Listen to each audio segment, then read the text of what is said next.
I ain't gonna do it. I'm sorry, Jack. I'm not gonna be able to do it in the aisles today.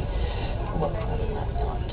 What the hell's going on? No, ma'am, I live in Gainesville. It's about a 40-minute drive from Charlottesville. Enjoy the 2 minutes in the dressing room here.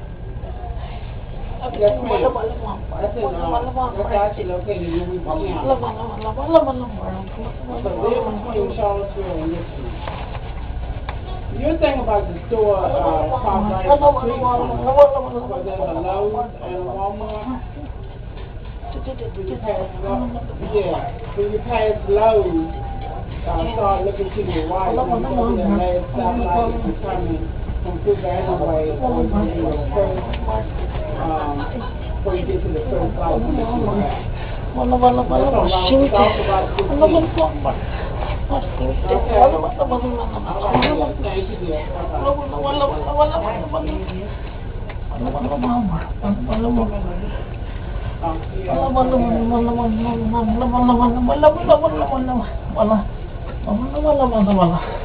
Hi, how are you? They had some hanging in the ladies' department. Oh, yes, go up around here. Kind of look to the edge of the department where we have our swim with. Okay. If it's not there, you check the message. The message for the towel. Yes, thank you, dear. Check your progress.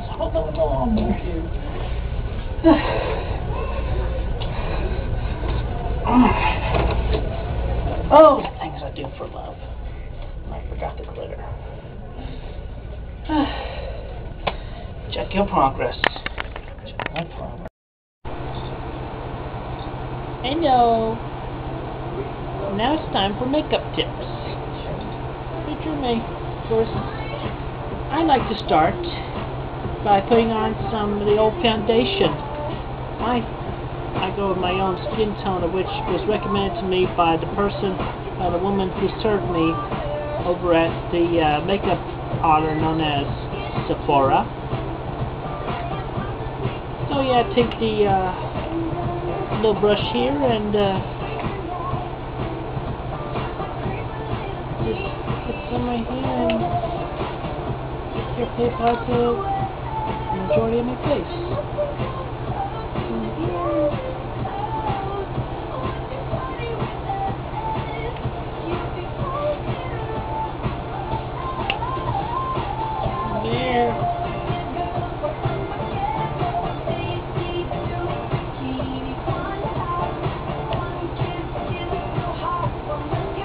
Pardon me while I powder my nose.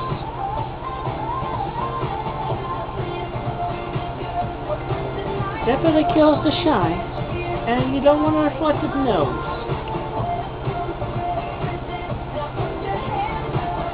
Make sure you cover your blemishes as well if you see any in your mirror. Compact.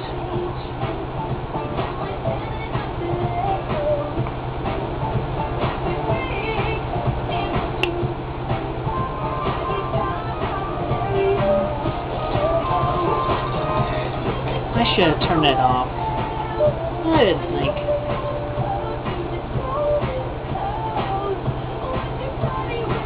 Let me just... that. Yeah.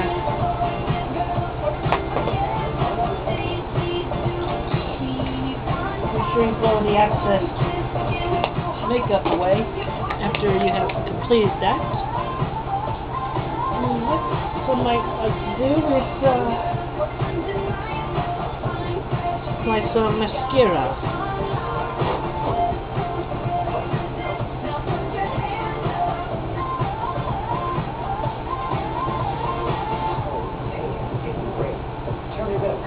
Angling the brush, angling upwards.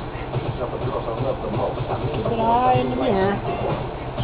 You definitely want to make your eyelashes more fuller, especially when they don't look so full in the first place. One good idea is to just brush your eyelet onto the brush.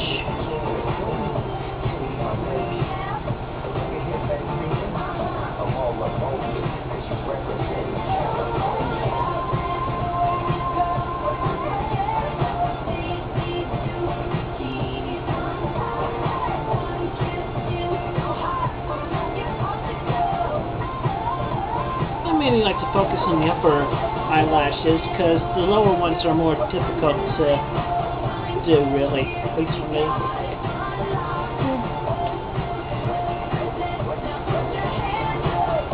And then I like to apply the old eyeshadow, but first I gotta apply some primer onto my eyelids.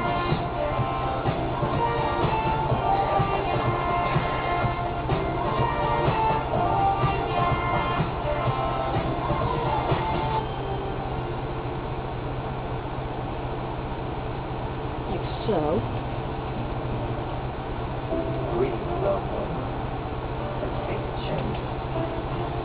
and right now I'm just going to concentrate on one shade of eyeshadow to go onto my eyelids for this time. To get yourself, you can learn more about how to apply multiple shades to give your eyes a possibly more better look. Your eyelids.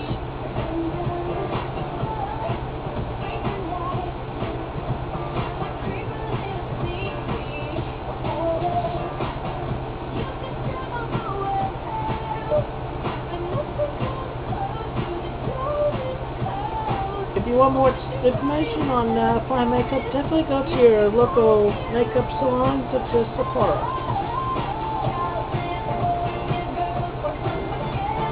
Or I guess, yeah, most anywhere else that sells makeup. And optionally, you can use eyeliner. I should have done that before I applied eyeshadow. It goes along the edge of the eyelid. And that's where it's concentrated at.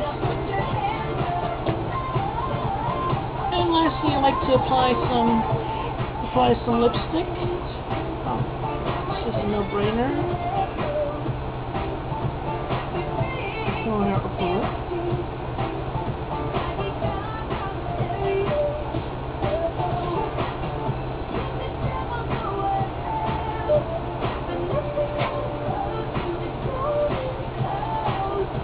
And then to give them a little shine, I just apply some lip gloss.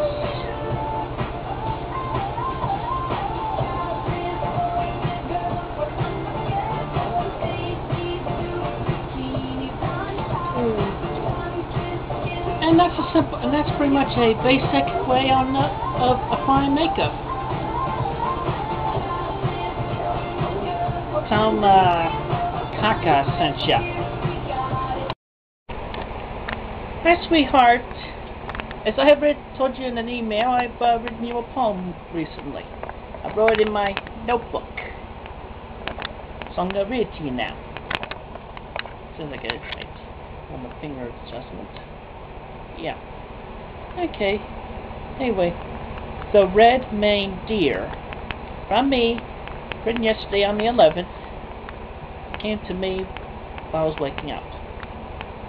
The red-maned deer is quite an elusive, majestic creature of any forest of this planet Earth, and even of the universe. She gallops with sweet grace and style on her hooves of twinkle and glitter. Her dazzling coat not only keeps her warm, but beautiful with sexy flair. Her shimmering red mane is long and wild, and when the beams of sun and moon shine through, it's godlike majestic. She has eyes of green, like a slice of lime. Her snout is so cute, like a bunny or a kitten, and her smile and voice truly cute and sweet like a lute. I trekked after her for months, keeping observation and camouflage. She has an interesting family, including her birth mother and a father a step away. They treat her sadly like a Cinderella, keeping her from seeing her prince. Yet the red-maned doe is fully grown, and is very wise and aware of the forest laws. One day, as I followed, too much my surprise, she turns her head and looks directly at me. I hid for a short moment until she spoke, in my language very clear. Come out, my dear watcher. I have been very aware of you all these months. I've watched you as you rested and dined of the forest fruits and ripe pen to tree skin. Please come closer. Stroke my coat and mane. Allow me to admire your face close to mine. I approached with erect elation, her coat smooth as silk, her mane brushing my fingers like a spring breeze. I looked into her eyes as she to mine. Entranced with her temptation and beauty, I was truly surprised when she kissed me deep. Damn. And then I kissed her back, and we made truest sweet love. This was in fact not an act of bestiality, for you see, the red-maned deer I have been communicating with and tracking is really my womanly sweetheart named Jacqueline Rami. I love you.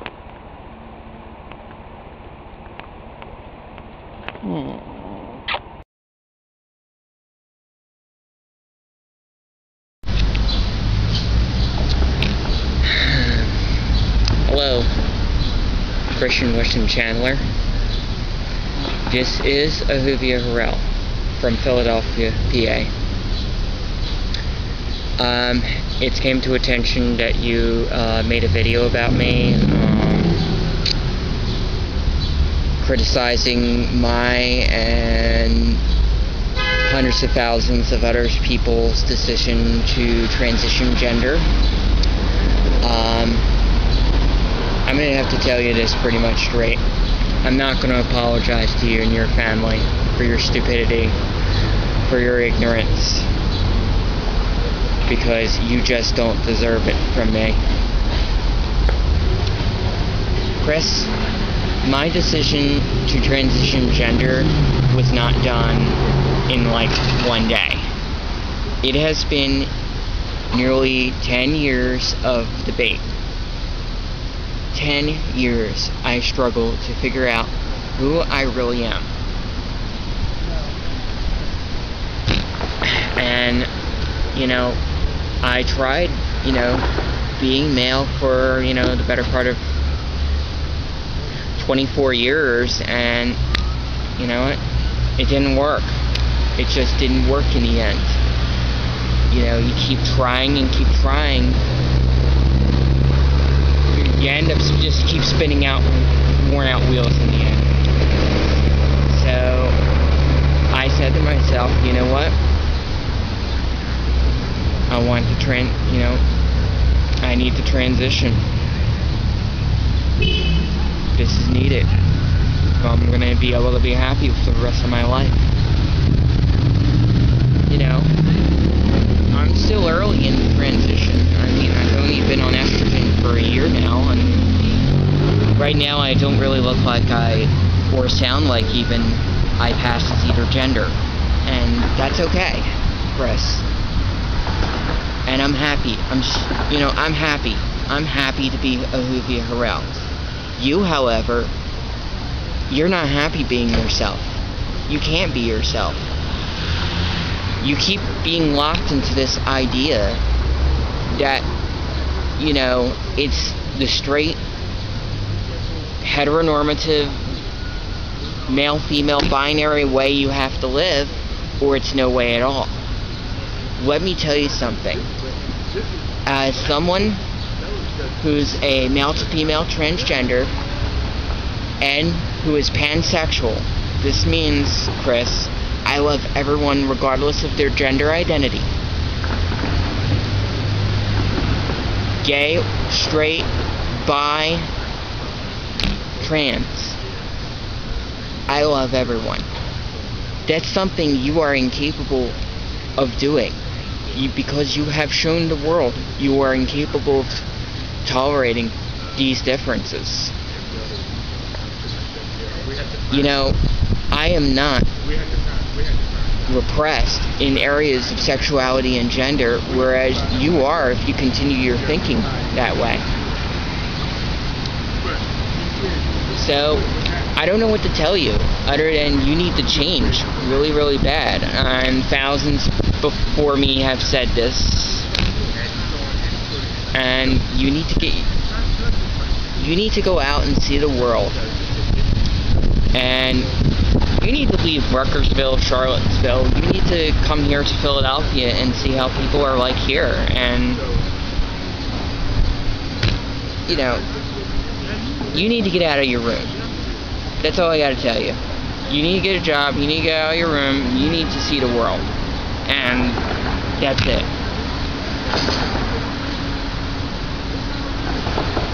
I had at the beginning of this said to myself, should I even make a video to you? Do you even deserve a response from me? I decided in the end to make a response, not because I wanted to get back at you for insulting me on YouTube or anything, but you know what? I'm making a response to you because I actually feel sorry for you more than anything else, because you're just incapable of learning to be tolerant of lesbian, gay, bisexual, and transgender people. And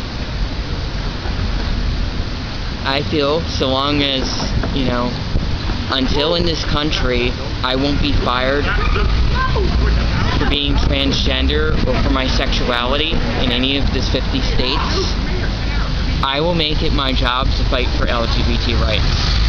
Simple as that. Until, you know, 2 women or 2 men can love each other, can get married in all 50 states, I will continue to make it my job to fight for marriage equality. Equality in the workplace. To be able to have the same privileges as heterosexual married couples.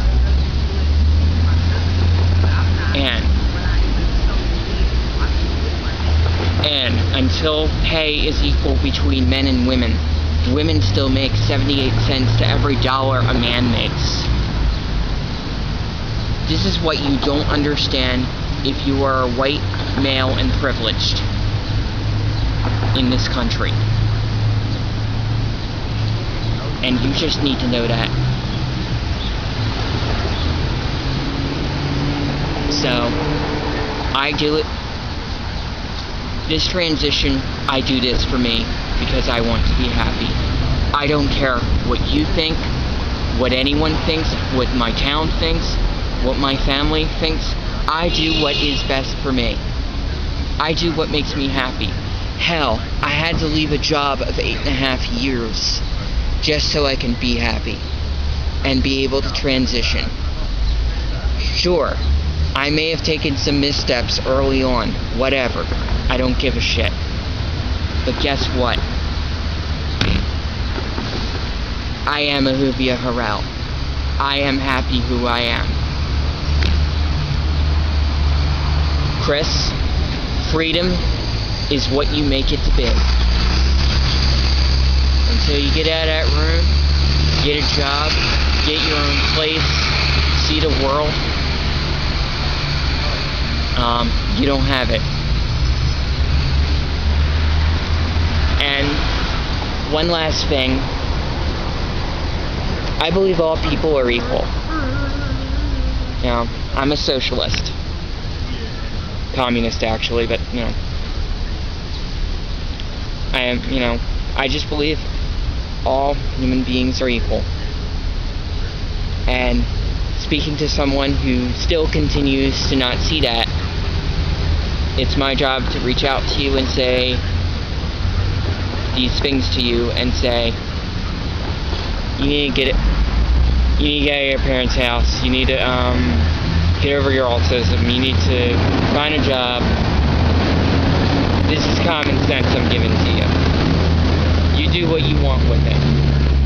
More than likely, you aren't going to do anything with it, but whatever. I don't care. And you know what? Weren't you expecting me in a dress or something like that? I want to tell you something, hon. I'll dress whatever I want right now. If I want to wear a blouse tomorrow, I'll wear a blouse tomorrow. If I want to wear a camo today, guess what? I'm wearing it today. You know, welcome to the 21st century, not the 11th century your damn Christian Bible teaches. And your damn church, you know, and your parents still extol the values of. Change is going to come to your world, and you're going to have to learn how to adapt. And my only fear is you are just totally incapable of doing that. Thank you for watching. Have a nice day.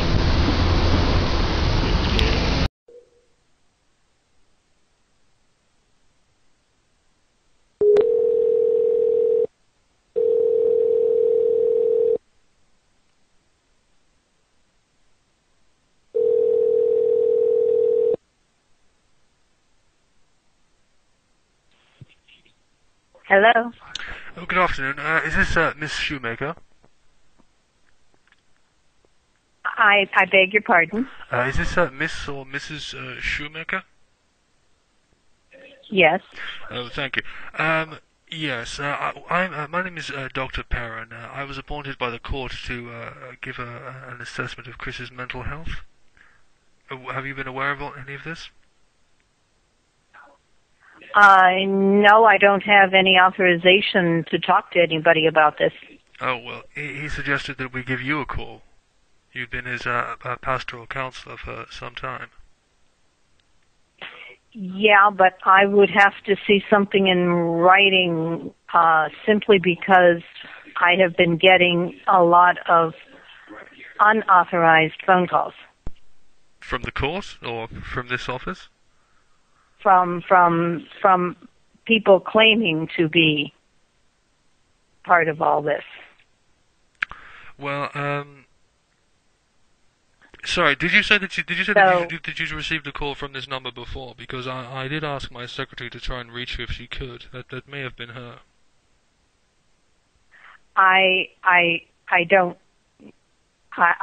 Your number is listed as unknown, so I have no idea what your number is. Oh, well, I'm calling from Virginia. Well,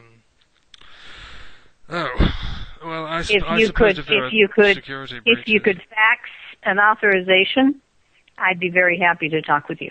Certainly. Do you have a fax or number? If you could go through the lawyer, Robert Bell, he would certainly authorize it. Well, I've already spoken to Mr. Bell, and he's given me a list of numbers, people that Christian recommended that we should get in touch with to come through some kind of assessment process. And you were top of the list. Okay.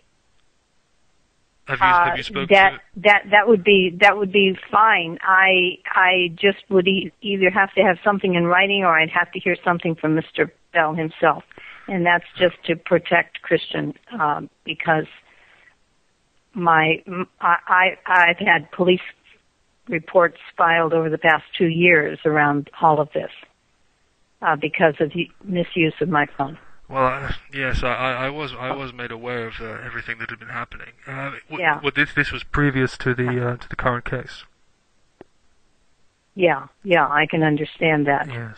See, this is what we were trying to do. We were attempting to get a kind of historical perspective on everything that had been going on, but it's been very difficult. Yeah, and that makes perfect sense, and yes. I would be very happy to help with it. But I do need to have some authorization. Well, I shall be meeting with Christian in Branchland Court on the, hold on a second, it's either the 10th or the 11th, hold on. Mm-hmm. Oh, yes, it'd be the 10th. Yes, so we should be up there on the 10th, about 11 o'clock in the morning. We just wanted to meet with Christian. I suppose if you wanted to have some kind of an introduction face-to-face, I assume Mr. Bell will be there as well. I suppose you could come along to that. That would be fine. This is on the 10th. That is on Saturday. What day of the week is? Pardon? That'll be on Saturday. Day after tomorrow. Yes. At what time? Is it 10 or... Hold on a second. Yes, it was 11 o'clock in the morning. 11 o'clock? Yes. Uh-huh. I could do that at 11. All right. I assume you know the way down there. Would be in Mr. Bell's office? No, this would be at Christian's home. Where? Yeah, Christian's home on 14 Branchland Court. He, well, I don't know. He's requested that we liaise there, and Mr. Bell seems to have gone along with it. It's a little unorthodox, but we wouldn't mind seeing him inside his home to get a kind of sense of everything that's been going on from him and his mother as well. Where? Okay. Let me write down the address again. It's 14 Branchland Court. It's Christian's home address. Oh, he is meeting you at his home? Yes.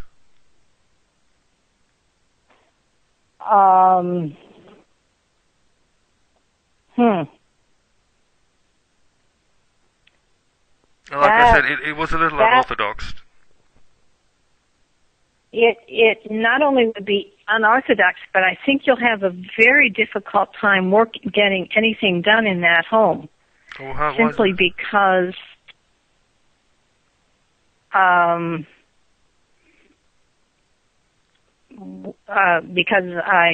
of things I know about the conditions of the home.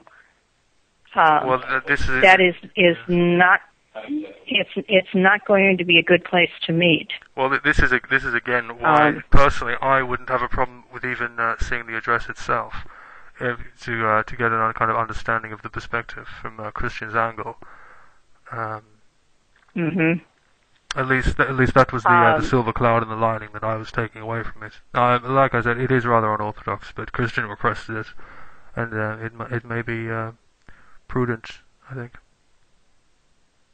They are having an infestation problem in that home. Oh, really?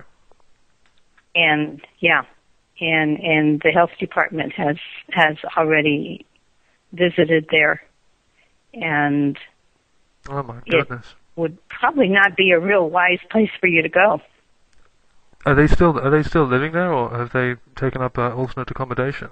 Because according to Mr. Bell and Christian, they were still living there. Yeah, they are still living there. With an infestation in Christian's condition? Mm-hmm. Well, that shouldn't be at all. No, it shouldn't. And the social services and the health department have been a part of that. Have you spoken with social services yourself? Because we've yet to speak with them. I have not. I have spoken with health department people. Yes, I understood that you were sort of a personal assistant almost, and as well as a counsellor to Christian. You'd accompanied him to several things before. So yes, I have. Absolutely, and I will be very happy to assist in whatever way I can. I'm not happy to hear about this infestation problem, though, especially with Christian the way he is. Is there any chance that you could sort out some kind of alternate accommodation? Do you have that kind of services at your disposal? Certainly, you could meet at the church. No, I meant for actual accommodation for Christian. Oh, that has to be handled through. He's not requesting anything alternate, and any decisions like that have to come through social services, and that has been a long history as well. That's why I was recommending that perhaps if you had a sort of a church outreach program where you could offer temporary accommodation just until the trials is finished with. Maybe Christian would be willing to go along with that, because I understand that he doesn't want to move from his residence, but I also understand that an infestation is a very bad thing at the moment, especially with everything that's going on. So you might want to recommend something. I don't know. This has been a situation ongoing over many months. and Christian seems to feel that he has stayed away from it, but that requires him to stay just in one room. The infestation. And health services have talked with the family. So it simply we have always met with the family at the church or at the lawyers or with Christian somewhere in town. They have never wanted us to come to the house. No, I can understand. And I don't think Christian would be comfortable with me coming there. Well, he did request that. Well, I assumed he requested that you would be there as well, but he did ask me to come down there to the residence. So I don't know really what that's about now. If Mr. Bell's going to be there or not. Yeah, I would. Personally, I'll be happy to talk with him. Personally, I have no problem going down there myself. See if I can. Pardon? I said, personally, I have no problem going down there myself. I'm sure I've seen far worse places, whatever kind of infestations are going on. But I was kind of hoping that we could have counted on your support to come along,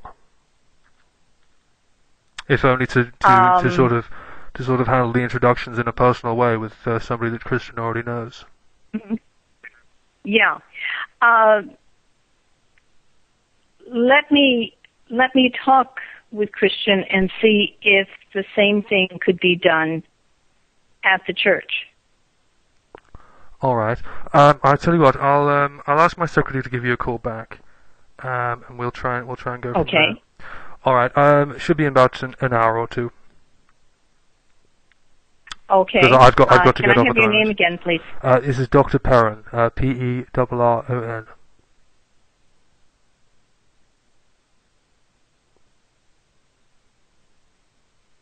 Dr. Perrin? Perrin. Perron. Yes.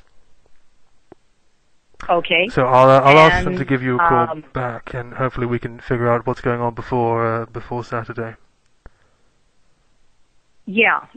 Okay. Let me call Christian and see. I would have working on a family systems and on a pastoral counseling psychological basis. Right. I would not think that would be a good place to do the interview. They're going to be defensive. Well, they're going to be trying to protect you from. Yes. The nurses that went out there found that a very difficult place to try to work with them. Well, even so, I mean, it would make sense though, in order to gain that kind of perspective and see things from Christian's angle a little more. I do understand what you're saying about trying to put it in a neutral environment, but I'm not too sure now. I wasn't aware that it was as bad as you say it was. I have not been there, and I do not know. Oh. But except from what the nurses have said. Which nurses were these? Public health nurses. Now, how long ago was that? Was that fairly recent? That was around the time of his father's death. They were out there because of patient discharge procedures and such. That would have been about 2 or 3 months ago, I think. So yes, that is recent. All right. And he was while he was in the hospital under quarantine. Christian because of it. No, Christian's father. Oh. So he contracted something from the infestation? He had bug bites all over him. Good God. Well, that's all right. Miss, is it Miss or Mrs. Shoemaker? Miss Shoemaker. Miss Shoemaker. Shoemaker. It's Reverend Shoemaker, actually. I'm sorry? I said actually officially it's Reverend Shoemaker. Oh, Reverend. Oh, I didn't realize. Okay. All right. I think the best way to proceed, if you could speak with your church outreach group, and if you could try and find some temporary accommodation for Christian and his mother, just until the court case is over, and we can perhaps see if we can get the state to fund a cleanup or something in the property, because that's quite horrendous. And I think we can do something about it, and we should do. So if you could find some kind of temporary accommodation for them, preferably within the church, because I can understand they wouldn't want to go with outside strangers. I quite understand. I really doubt that they would receive that offer at all. They have not received help from social services. Well, you can understand why it would be in Christian's best interest if you could do that, because if he was to go to the court and they were to present an assessment that he was living in such conditions along with his mother, then it would not fare well on him at all, and they would perhaps be completely evicted from the property. And that wouldn't be in their interests, even in the least. Yeah. I'm not asking you to do this, but I think it would be a wise thing to do. Mm-hmm. I can see your point, and I'll certainly talk with Mr. Bell about whether he would rather see Christian in such a situation.